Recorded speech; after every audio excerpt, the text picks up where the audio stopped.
মুসা আলাইহিস সালাতু ওয়াস সালাম বললেন, আমি সবচেয়ে বড় জ্ঞানী।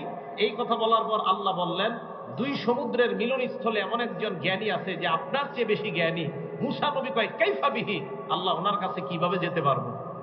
আল্লাহ বলে দিলেন, ইহমিল হুতান ফি মিকতাল, ডুলার মধ্যে। ডুলা চিনেননি? মাছ ধরেন আপনাদের দেশে কি কয়? ডুলা। মিকতাল মানে থলে। মিকতালের সুন্দর বাংলা থলে। কি থলে? ব্যাগ। দেশ গ্রামে কয় ডুলা। আল্লাহ বললেন, ইহমিল হুতান ফি মিকতালিন, থলের মধ্যে একটা মাছ নেন, নেওয়ার পর ফাইদা ফাকাত্তাহু ফাহুয়া যাক, অথবা ফাহুয়া সাম্মা, মাছ নেওয়ার পর আপনি তাকে সন্ধান করার জন্য বের হবে। মাছ নিয়ে আপনি চলতে চলতে যেখানে যাওয়ার পর মাছ যখন আপনি হারিয়ে ফেলবেন, ওটাই হবে আপনার ওই জায়গা, যেই জায়গায় আপনি আপনার চাইতে বড় জ্ঞানীকে আপনি পাবেন। আবার বুঝেন, মাছ নেন, ফলের মধ্যে চলতে থাকবেন, যাইতে যাইতে হঠাৎ এক জায়গায় মাছটা হারিয়ে ফেলবেন। যেখানে মাছটা হারিয়ে ফেলবেন সেখানে ওই ব্যক্তিকে পাবেন যে ব্যক্তি আপনার চেয়ে বড় জ্ঞানী। মুসা আলাইহিস সালাতু ওয়াস সালাম মাছ নিলেন, নেওয়ার পর ফানতালাকা, চলতে লাগলেন। ওয়ানতালাকা বিইউশা ইবনে নুন, উনি ওনার খাদেম হিসাবে ওনার নুন, উনিও পরবর্তীতে নবী হয়েছে, নুন আলাইহিস সালাতু ওয়াস সালামকে সাথে নিলেন মুসা নবী। ফাহামালা হুতান ফি মিকতাল, মাছ নিছে একটা ব্যাগের মধ্যে, খাদেম সাহেবের কাছে মাছটা দিছে, চলো। তো যাইতে যাইতে ওনারা চলতে লাগলেন, চলতে চলতে হাত্তা ইযা কানা ফিস সখরা, একটা পাথরের কাছে গেছে দুজন, মুসা নবী, ইউশা। ইউশা নবীর নামটা সবাই বলেন, ইউশা ইবনে নুন, ইউশা ইবনে নুন, ইউশা সবাই বলেন ইউশা। হ্যাঁ, মানে পুরো নাম ইউশা ইবনে নুন। নুন আলাইহিস সালাম, নুন, নুনের ছেলে ইউশা আলাইহিস সালাতু ওয়াস সালাম। মুসা আলাইহিস সালাতু ওয়াস সালাম ওনার খাদেম ইউশা ইবনে নুনকে নিয়ে চললেন, সাথে মাছ। যাইতে যাইতে একটা পাথরের কাছে গেছে, পাথর। পাথরের কাছে যাওয়ার পর ওয়াদআ রুউসাহুমা, তারা দুইজন তাদের মাথা এইভাবে ফালাইছে। কেন? ক্লান্ত হয়ে গেছে, ঘুমাবে না। মা দুজন ঘুমায়া গেছে। এখন দেখেন, থলের ভিতরে মাছ, খাদেম সাহেবের কাছে ব্যাগ। ফানসাল্লাল হুতু মিনাল মিকতাল, ব্যাগ থেকে মাছ বের হয়ে ফাত্তাখাযা সাবিলাহু ফিল বাহরি সারাবা, সমুদ্রের মধ্যে একটা সুড়ঙ্গ পথ তৈরি করে মাছ ওই দিক দিয়ে নিচে চলে গেছে। মুসা নবী ঘুমিয়ে আছেন। হাদিসের বর্ণনা, ওয়া কানা লি মুসা ওয়া ফাতাহু আজাবা, মুসা নবী এবং তার গোলামের জন্য আশ্চর্য একটা ঘটনা ঘটে গেল। ঘুম ভাঙার পর আবার তারা দুইজন চলতে লাগলেন। মাছ যে সুরঙ্গে চলে গেছে এটা খাদেমের মনে নাই। মুসা নবী এবং ইউশা দুজন চলতে লাগলেন। ফানতালাকা বাকিয়াতা লাইলাতিহিমা ওয়া ইয়াউমিহিমা, এরপরে বাকি দিন এবং রাত চলতে চলতে ফালাম্মা আসবাহা, যখন সকাল হয়, মুসা নবী তার খাদেমকে বললেন, আতিনা গাদা আনা লাকাদ লাকিনা মিন সাফারিনা হাযা নাসাবা, নাস্তা আনো, ক্লান্ত হয়ে গেছি, এই সফরের ক্লান্তি আমাদেরকে ধরে ফেলছে, নাস্তা আনো। মুসা আলাইহিস সালাতু ওয়াস সালামকে ক্লান্তি ধরছে। আল্লাহ নবী বলেন, মুসা নবীর এই ক্লান্তি ততক্ষণ আসে নাই যতক্ষণ মাছ হারায় নাই। নবীজি বলেন, মাছ যেই জায়গায় হারিয়েছে, হারানোর পর ওনার ক্লান্তি আসছে, এর আগ পর্যন্ত চলতেছে, হারায় নাই। কতক্ষণ চলতেছে? আল্লাহ পাক রব্বুল আলামিন কোরআনে মুসা নবীর বক্তব্যটা পেশ করেন, লা আবরাহু হাত্তা আবলুগা মাজমাআল বাহরাইনি আও আমদিয়া হুকুবা, দুই সমুদ্রের মিলনস্থলে পৌঁছার আগ পর্যন্ত চলতেই থাকবো, চলতেই থাকবো। আও আমদিয়া হুকুবা, যুগের পরে যুগও যদি কেটে যায় এরপরও যেতেই থাকবো। ওই ব্যক্তিকে আমার পেতে হবে যে আমার চেয়ে বড় জ্ঞানী। এই আয়াত প্রমাণ করে জ্ঞান অন্বেষণের জন্য সফর করা এটা কত বড় ফজিলতের কাজ। তাই রাসূল আকরাম সাল্লাল্লাহু আলাইহি সাল্লাম বলেন, মান সালাকা তরিকান ইয়ালতামিসু ফীহি ইলমা সাহহালাল্লাহু বিহি তরিক সাহহালাল্লাহু লাহু বিহি তরিকান ইলাল জান্নাহ, যে ব্যক্তি জ্ঞান অন্বেষণের জন্য রাস্তা অবলম্বন করে আল্লাহ পাক রব্বুল আলামিন জান্নাতে যাওয়া তার জন্য ওই রাস্তা সহজ করে দেন। সুবহানাল্লাহ। মুসা আলাইহিস সালাতু ওয়াস সালাম আমি চলতেই থাকবো এই জ্ঞান অন্বেষণের জন্য। দেখেন তো, তারা দুইজন একসাথে হওয়ার পর মুসা নবী কয়, নাস্তা আনো, বিসমিল্লাহ। আল্লাহুম্মা লাকাল হামদু ওয়া লাকাশ শুকর। এখন নাস্তা নিয়ে আসছে খাদেম সাহেব। আনার পর খাদেম সাহেব মুসা আলাইহিস সালাতু ওয়াস সালামকে বলতেছে, আরাআইতা ইয আওয়াইনা ইলা সখরাতি ফাইন্নী নাসিতুল হুত, আপনার মনে আসেনি ওই যে একটা পাথরের কাছে আমরা দুইজন ঘুমাইছিলাম? মুসা নবী কয়, হ্যাঁ মনে আছে তো। ওই জায়গায় মাছটা থলে থেকে বের হয়ে সমুদ্রের মধ্যে একটা সুড়ঙ্গ পথ বের করে চলে গেছে। মুসা নবী কয়, কেন বললা না? খাদেম জবাব দেয়, ফাইন্নী নাসিতুল হুত, আমি মাছের কথা বলতে আপনাকে ভুলে গেছি। ওয়ামা আনসানিহু ইল্লা শাইতানু আন আযকুরা, মাছের কথা বলতে আমি ভুলে যাই না, শয়তান আমাকে ভুলাইয়া দিছে। এই কথা বলার পর ওয়াত্তাখাযা সাবিলাহু ফিল বাহরি আজাবা, আমি তাকায় দেখলাম আশ্চর্য একটা সুড়ঙ্গ পথ দিয়ে মাছ সমুদ্রের নিচে চলে যায়। মুসা নবী বলেন, যালিকা মা কুন্না নাবগি, আর এটি তো তালাশ করতেছি, কি করলা তুমি বললা না কেন? ফারতাদ্দা আলা আসারিহিমা কাসাসা, তারা দুইজন পায়ের যেই ছাপগুলা দেখতে দেখতে পদাঙ্ক অনুসরণ করতে করতে বালুকাময় প্রান্তরের মধ্যে দিয়ে যেহেতু তারা রাস্তা চলেছিল, তাদের পায়ের ছাপগুলা মুসা নবী এবং তার খাদেম আবার ওই চিহ্নগুলা দেখতে দেখতে মাছ হারিয়ে যাওয়া স্থানে আবার তারা পৌঁছে যায়। আবার ঘুরে আসছে ওই জায়গায়, খুব মন দিয়ে শুনেন। এখন আসছে, আসার পর আল্লাহ বলেন, ফাওয়াজাদা আবদাম মিন ইবাদিনা আতাইনাহু রাহমাতাম মিন ইনদিনা, তারা দুইজন আমার বান্দাদের মধ্য থেকে এক বান্দাকে পাইল। বুখারীর বর্ণনায় আসছে 122 নম্বর বর্ণনায়, ওই বান্দা ইদা রাজুলুন মুসাজ্জান বিসাউবিন, কাপড়ে পেঁচানো চাদর দিয়ে ঢাকা একজন ব্যক্তিকে সেখানে পাওয়া গেল। মুসা আলাইহিস সালাতু ওয়াস সালাম ওনারে দেখার পর বুখারীর বর্ণনা, ফাসাল্লামা, সালাম দিলেন। কোরআনে এই কথাটা নাই। ফাসাল্লামা, সালাম দিলেন। সালাম দেওয়ার পর যাকে সালাম দিলেন তার নাম হলো খজির। বলেন কি নাম? খিজির না, খজির। খাজির আমার তাহকিকে খাজির, এরপরে যদি খিজির তাহকিকে হয় আমাকে জানাবেন, আমি শুধরিয়ে নিব। খাজির সম্ভবত, আমি আত্মবিশ্বাসের সাথে বলছি না, বাকি আমি তাহকিকে খাজির মনে হচ্ছে। এরপরেও যদি খিজির হয় আমাকে অবশ্যই জানাবেন। বিদ্যার ক্ষেত্রে আমরা একজন আরেকজনের মুখাপেক্ষী, নিঃসন্দেহে। আমার মনে হচ্ছে খাজির, তো যদি খিজির হয় জানাবেন, ইনশাল্লাহ প্রমাণ সহকারে জানাইলে আমি আমার কথা উদ্র করে খিজিরই বলবো। বাকি আপাতত আমি আমার মত খজির। যাই হোক, যেটা প্রবাদ সেটা অন্য। হ্যাঁ, এখন যাকে পেয়েছেন তার নাম খজির। হ্যাঁ, খজির ভাই, আপনারা কি বলবেন জানি না, আমি কিন্তু খজির বলবো যতক্ষণ আমি খিজির না জানবো। আমি খজিরই বলতে থাকবো, কারণ আমি খজিরই জিনিস। খজির যাকে পেয়েছেন তিনি কাপড়ে ঢাকা। ওখানে মুসা আলাইহিস সালাতু ওয়াস সালাম সালাম দিলেন। সালাম দেওয়ার পর ওই ওখান থেকে উনি বলতেছে, বিআন্না, এবার বলতে আদনা বিআরদিকা মিনাস সালাম, উনি বলতেছে এই জমিনে আবার সালাম আসলো কোত্থেকে? এই জমিনে আবার সালাম কোত্থেকে আসলো? মানে এটা ইলমে শরীয়তের জমিন না, মুসা নবী তো শরীয়তের নবী, তো যেখানে আসছে এখানে শরীয়তের মধ্যে সালাম চলেছে, এইখানে আবার সালাম আসছে কোত্থেকে? এখানে তো সালাম দেওয়ার কেউ নাই। মুসা নবী বললেন, আমি মুসা। খজির বললেন, কোন মুসা? মুসা বনি ইসরাইল, বনি ইসরাইলের মুসা। খজির বলতেছে, বনি ইসরাইলের মুসা? জি, আমি বনি ইসরাইলের মুসা। এবার খজির বললেন, কেন আসছেন? মুসা আলাইহিস সালাতু ওয়াস সালাম খজিরকে বললেন, ক্বালা লাহু মুসা হাল আত্তাবিউকা আলা আন তুআল্লিমানি মিম্মা উল্লিমতা রুশদা, আল্লাহ আপনাকে যে বিদ্যা দিয়েছে এই বিদ্যা শিক্ষা করার জন্য আমি কি আপনার অনুসরণ করতে পারি? কথাটা মন দিয়ে শুনবেন। একজন নবী বিদ্যা শিখার জন্য রাতের পর রাত সফর করতেছে, যাওয়ার পর বলতেছে, আপনাকে আল্লাহ যে বিদ্যা দিয়েছেন এই বিদ্যা শিখার জন্য আমি কি আপনার অনুসরণ করতে পারি? খজির জবাব দিলেন, ইন্নাকা লান তাসতাতিয়া মাইয়া সাবরা, আপনি আমার সাথে ধৈর্য ধারণ করতে পারবেন না। মুসা নবী বললেন, কেন? খজির জবাব দিলেন, ইয়া মুসা ইন্নাকা ইন্নী আলা ইলমিন মিন ইলমিল্লাহ, আল্লাহ মানি আল্লাহর পক্ষ থেকে এমন একটা বিদ্যা আল্লাহ আমাকে দিয়েছে, লা তালামুহু আনতা, যেই বিদ্যা আপনার জানা নাই। ওয়া ইন্নাকা আলা ইলমিন মিন ইলমিল্লাহ আল্লামাকাহু লা আ'লামু, আপনাকে আল্লাহ এমন বিদ্যা দিয়েছে যেই বিদ্যা আমার জানা নাই। আমার বিদ্যা আপনার জানা নাই, আপনার বিদ্যা আমার জানা নাই, আপনি আমার সাথে ধৈর্য ধারণ করতে পারবেন না। খজির বললেন, ওয়া কাইফা তাসবিরু আলা মা লাম তুহিত বিহি খুবরা, যেই বিষয়ে আপনার জ্ঞান নাই ওই বিষয়ে আপনি কিভাবে আমার সাথে ধৈর্য ধারণ করবেন?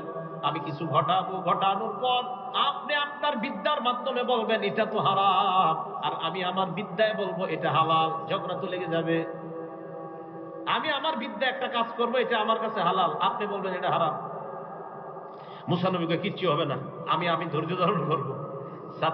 সাতাজিদুনি ইনশাআল্লাহু সাবিরা। আল্লাহ চাহেন তো আপনি আমাকে ধৈর্যশীল পাবেন, চিন্তা করেন না, আপনি আমাকে আপনার সাথে নেন। ওয়ালা আসিলাকা আমরা, আমি আপনার কথা একটু অমান্য করব না। এবার খজির কয় ঠিক তো? কয় হ্যাঁ। মন দিয়ে শুনেন খজির কি বলেন।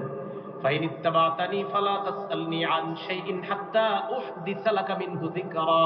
আপনি যদি আমার অনুসরণ করেন, আমাকে কোনো প্রশ্ন করবেন না, আমি যতক্ষণ না কোনো প্রশ্নের জবাব দিব ততক্ষণ কোনো প্রশ্ন করবেন না।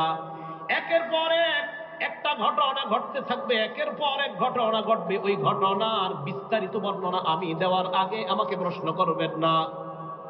মুসা আলাইহিস সালামকে এটা বলার পর মুসা নবী ঠিক আছে। ফানতালাকা, দুইজন চলতে লাগলো, খজির মুসা। এবার বুখারীর বর্ণনা শুনেন।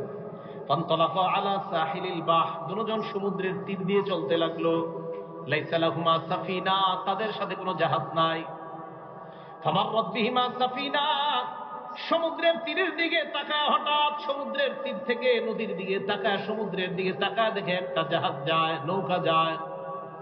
নৌকাওয়ালাদেরকে ডাক দিয়ে বলে ফাহামালু ফাকাল্লামুহুম আইয়াহমিলুহুমা।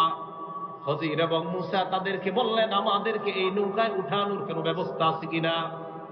দীর্ঘ সময় আলাপ আলোচনা হওয়ার পর নৌকাওয়ালারা চিনতে পারছে ফাউরিফাল খজির, এটা তো খজির। এই যে বুখারীতে আসছে ফাউরিফাল খজির, কি আসছে শব্দটা? বলেন ফাউরিফাল খজির, বুখারীতে আসছে ফাউরিফাল খজির।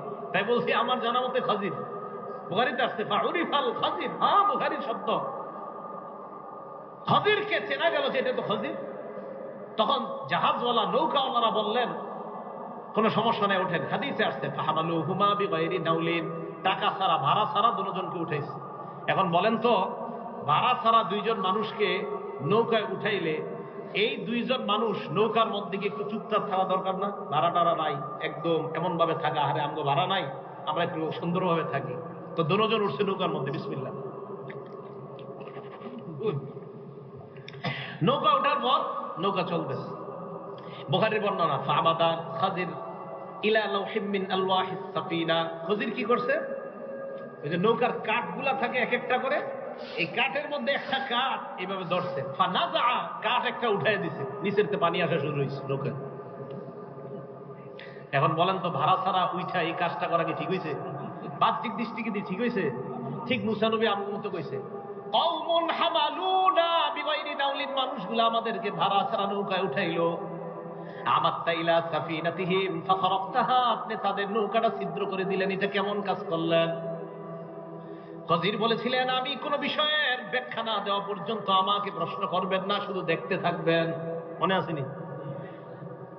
মুসা আলাইহিস সালাতু ওয়াস সালাম বললেন লাকাদ জিতা শাইআন ইমরা, আপনি একটা খারাপ কাজ করছেন, এটা ঠিক করেন না। কি করে দেখেন, আপনি একটা খারাপ কাজ করছেন, এটা সঠিক করেন নাই। তো শরীয়তের দৃষ্টিতে নৌকার কাঠ এইভাবে ছিদ্র করা আর নৌকায় পানি ঢুকা মানুষ ডুবে যাওয়ার ব্যবস্থা করা, এটা তো শরীয়ত খারাপই বলবে। কি তো শরীয়তের নবী বলছে এটা খারাপ। খজির বলছে কি ব্যাপার, আপনি না বলছি কথা বলবেন না, কথা বললেন কেন? দেখেন কি কয়, মুসা নবী কয় আখরাকতাহা লিতুগরিকা আহলাহা, আপনি মানুষগুলোকে ডুবানোর জন্য নৌকাটা ছিদ্র করে দিলেন। লাকাদ জিতা শাইআন ইমরা, আপনি খারাপ কাজ করছেন। খজির জবাব দেয় আলাম আকুল লাকা ইন্নাকা লান তাসতাতিআ মাইয়া সাবরা, আমি না আপনার বলছি আপনি আমার সাথে ধৈর্য ধারণ করতে পারবেন না? মুসা নবী বললেন লা তুআখিযনি বিমা নাসিতু ওয়া লা তুরহিকনি মিন আমরি উসরা, আমার ভুলের জন্য আমাকে পাকড়াও করবেন না, ভুলে আর হবে না। এবার ঠিক আছে, একবার করছি প্রশ্ন, ইনশাআল্লাহ চলেন, আর কিছু হবে না। আবার চলতে লাগছে দুজন। দেখেন ফানতালাকা হাত্তা ইযা লাকিয়া গুলামান ফাকাতালা, চলতে চলতে একজন গোলামকে তারা পাইছে, বালক। বুখারীর বর্ণনায় ইযা গুলামুন ইয়ালআবু মাআল জিলমান, একটা বাচ্চা অন্যান্য বাচ্চাদের সাথে খেলা করতেছে।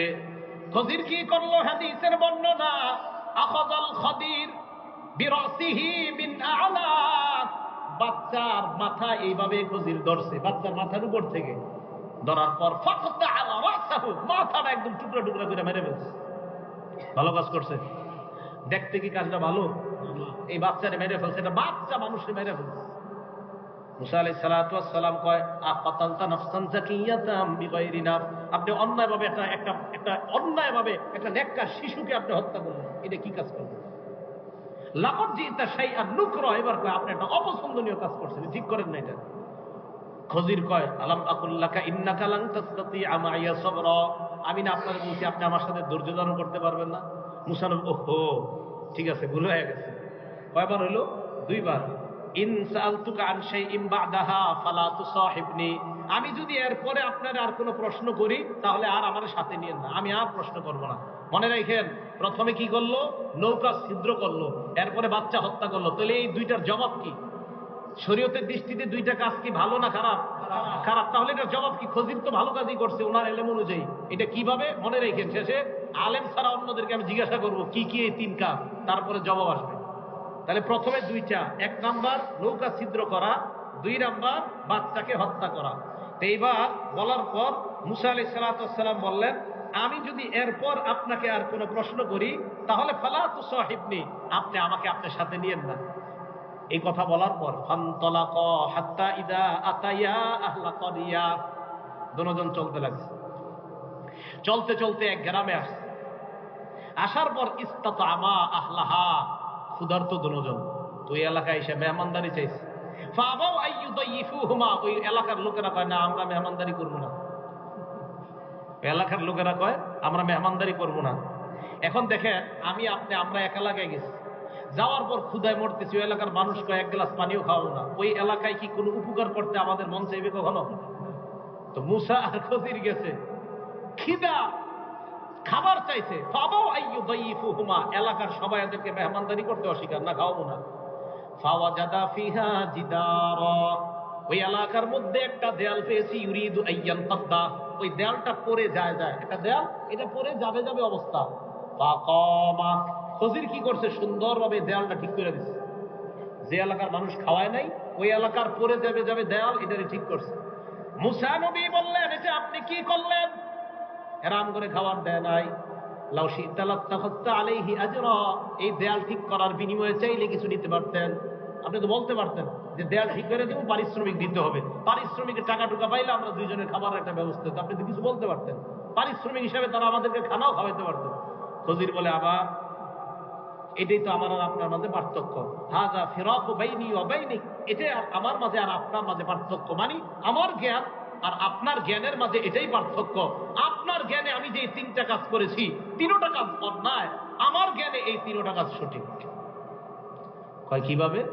এবার এক এক করে ব্যাখ্যা দেওয়া শুরু। ওলামায়ে কেরাম চুপ। এক নাম্বার কোনটা? হ্যাঁ, মাশাআল্লাহ, আরো জোরে এক নাম্বার। এই ঘটনাটা বিবির গিয়ে শোনাবেন, কালকে চা স্টলে বসে এইগুলো আলোচনা করবেন, গীবত শেখায়ত না করে ইনশাআল্লাহ। একজন আরেকজনের সাথে এগুলোর একটা বিদ্যা চর্চা, এলেম চর্চা বাড়ানো দরকার। বাংলাদেশটাকে বিদ্যানগরী, কুফানগরী বানানো দরকার। পড়াশোনা করে না, সব পড়াশোনা ছাড়া হয়ে যাচ্ছে, খালি মোবাইল নির্ভর হয়ে যাচ্ছে। মোবাইলে আরিফ বিন হাবিব এটা গেছে, বাস এটাই বিদ্যার মাপকাঠি হয়ে যাবে, ঠিক না? মানে এটাই বিদ্যার মাপকাঠি না, এটা তো বিদ্যার মাপকাঠি না। পড়তে হবে, পড়াশোনা করতে হবে। মোবাইলের প্রতি তো আসক্ত হয়ে গেছে, পড়াশোনা করে না, করবে আর কি, পাশ এমনি হয়ে যায় সব।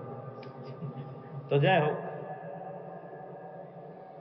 এবার খজির জবাব দিতে লাগলেন, আম্মা সাফিনা, মাশাআল্লাহ আপনাদের কথা ঠিক আছে। এক নাম্বার জাহাজ, নৌকা। فكانت لمساكين يعملون في البحر فأردت أن أعيبها وكان وراءهم ملك يأخذ كل سفينة غصبا। এক নাম্বার জাহাজ, আপনি দেখলেন জাহাজ আমি ছিদ্র করলাম, দেখতে যদিও জিনিসটা খারাপ, আল্লাহর পক্ষ থেকে আমি জানতে পেরেছিলাম একজন জালেম বাদশা কিছুক্ষণের মধ্যে এই সমুদ্রের মধ্যে আক্রমণ চালাইতে পারে জলদস্যুদের মাধ্যমে। জলদস্যু যারা আছে সমুদ্রের মধ্যে, যারা ডাকাতি করে, তাদের মাধ্যমে ডাকাতি চালিয়ে ভালো ভালো নৌকাগুলা ছিনতাই করে নিয়ে যাবে। আমি চিন্তা করে দেখলাম এই নৌকাটা গরিব কয়েকজন মানুষের নৌকা, তারা এই নৌকার মাধ্যমে তাদের ভরণ পোষণের ব্যবস্থা হয়। আমি চিন্তা করলাম নৌকাটা ছিদ্র করে যদি ডুবাইয়া দেই, বাদশা জালেম যখন এই সমুদ্রের মধ্যে এসে এই নৌকাটা দেখবে, ছিনতাই করে নিয়ে যাবে। আমি চিন্তা করলাম ছিদ্র করলে নৌকা ডুবে যাবে। সমুদ্রের মধ্যে ডাকাতি শেষ হওয়ার পর বাদশা যখন চলে যাবে, সমুদ্রের নিচে আবার নৌকা তারা তালাশ করে পেয়ে যাবে, কাঠ লাগিয়ে আবার ভরণ পোষণের ব্যবস্থা হবে।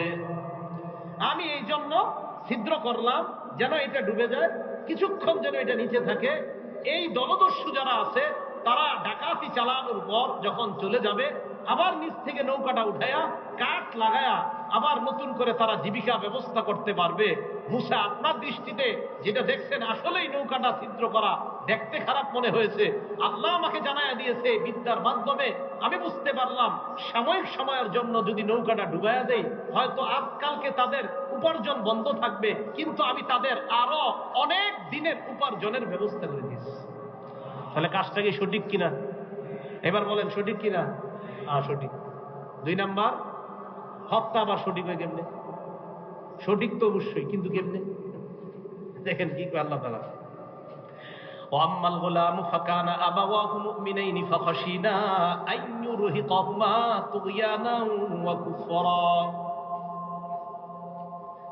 যেই গোলামটা বাচ্চাদের সাথে খেলতেছিল, যাকে ধরার পর আমি তার মাথার মধ্যে আঘাত করে হত্যা করলাম, আমাকে আল্লাহ রব্বুল আলামিন জানিয়ে দিয়েছে এই বাচ্চা বড় হওয়ার পর, এই বাচ্চার মা বাবা বড় ভালো মানুষ, ইমানদার, এই বাচ্চা যখন বড় হবে, বড় হওয়ার পর তার মা বাবার নাফরমানি করবে, বাচ্চাটা কাফের হয়ে যাবে। এই জন্য আমি চিন্তা করলাম বাচ্চাটা মেরে ফেলি। কয় কেন? কয় ফারাদনা আইয়ুবদিলাহুমা রাব্বুহুমা খায়রাম মিনহু যাকাতাও ওয়া আকরাবা রহমা।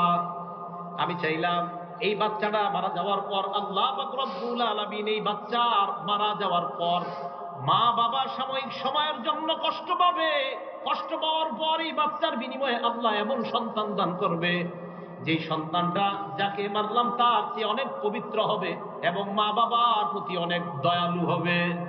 তাফসীরের কিতাবে আসছে এই বংশে 9 জন, আরেক বর্ণনায় 11 জন নবী হয়েছিল।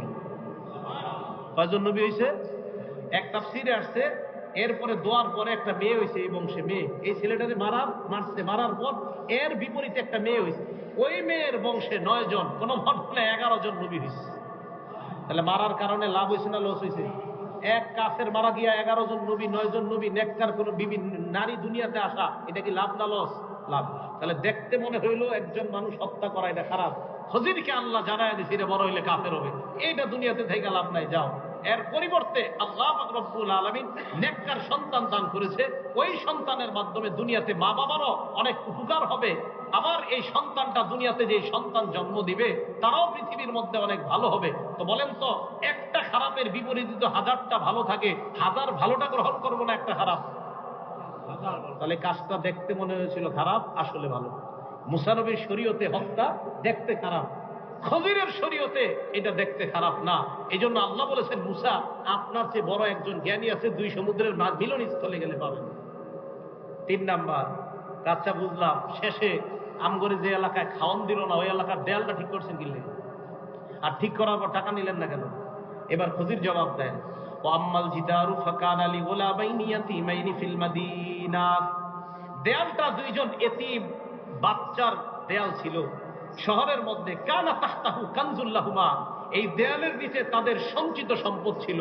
ওয়াকানা আবুহুমা সালিহা, তাদের মা বাবা ছিল নেককার। তাদের মা বাবা এই সন্তানদের জন্য ওই দেয়ালের নিচে সঞ্চিত ধনভাণ্ডার রেখে গেছে। আমি চিন্তা করলাম এই দেয়াল যদি পড়ে যায় এলাকার চোর বদমাশ বাটপাররা তাদের সম্পদগুলা নিয়ে নিবে, তাই আমি দেয়ালটা ঠিক করে দিলাম যেন তারা বড় হওয়ার পর জ্ঞান বুদ্ধি খাটিয়ে অথবা আত্মীয় স্বজনের কাছ থেকে জেনে তাদের মা বাবার রেখে যাওয়া সম্পদটা তারা এই দেয়ালের নিচ থেকে উঠায় নিতে পারে। তাই বড় হওয়া পর্যন্ত যেন দেয়ালটা মজবুত থাকে, এই জন্য আমি দেয়ালটা মজবুত করে দিলাম। তাহলে মুসা আলাইহিস সালাতু ওয়াস সালাম দেখলেন উজরত ছাড়া, পারিশ্রমিক ছাড়া দেয়ালটা ঠিক করা ঠিক না, কিন্তু খজির বুঝতে পারলেন এটা ভবিষ্যতে এই দেয়াল ঠিক রাখলে এটা সঠিক। যে বিষয়টা বুঝাইতে চাইলাম, জ্ঞান বিদ্যার জন্য হযরতে মুসা আলাইহিস সালাতু ওয়াস সালাম আল্লাহ পাক রব্বুল আলামিনের হুকুমে আরেকজনের কাছে গিয়েছেন। তাহলে জ্ঞানী যারা তাদের দাম আছে না নাই? তাহলে একজন জ্ঞানীর কাছে একজন নবী যাইতে পারেন, আমরা সাধারণ মানুষ যারা আমাদের জ্ঞানীদের কাছে যাওয়া দরকার আছে না নাই? জ্ঞানী যারা তাদেরকে বলা হয় আলেম, আলেমের বহু বচন উলামা। ওলামা মানে এই যারা উলামা তলাবা যারা এই সংগঠন করছে তাদের উদ্যোগে যে আয়োজনটা হয়েছে এদেরকে ওলামা বলা হয়। তাহলে ওই আলেম থেকে উলামা, যেই উলামাদের কাছে অন্যজন জ্ঞান আহরণের জন্য এইভাবে যাইতে পারে, বলেন আমরা ওই আলেমদেরকে সম্মান করব কিনা? মসজিদের ইমাম, মাদ্রাসার উলামায়ে কেরামকে ইনশাআল্লাহ সম্মান করব না? ইনশাআল্লাহ আমরা সম্মান করব। আল্লাহ পাক রব্বুল আলামিন আমাদের সকলকে যেই কথাগুলো বললাম, শুনলাম, জ্ঞান বিজ্ঞানের চর্চা আরো বেশি করে যেন আমরা কোরআন সুন্নাহর চর্চা সমাজের মধ্যে ব্যাপকভাবে কোরআন সুন্নাহ যেন আমরা প্রচার করতে পারি, প্রচার প্রসারে যেন আমরা সহযোগী হতে পারি, ওলামা তলাবাদের সাথে যেন আমরা থেকে কাজ করতে পারি। আল্লাহ তৌফিক দান করেন। আমিন। ওয়া আখিরু দাওয়ানা আনিল হামদুলিল্লাহি রাব্বিল আলামিন। আসসালামু আলাইকুম ওয়া রাহমাতুল্লাহি ওয়া বারাকাতুহু। এই বেলুন বাজার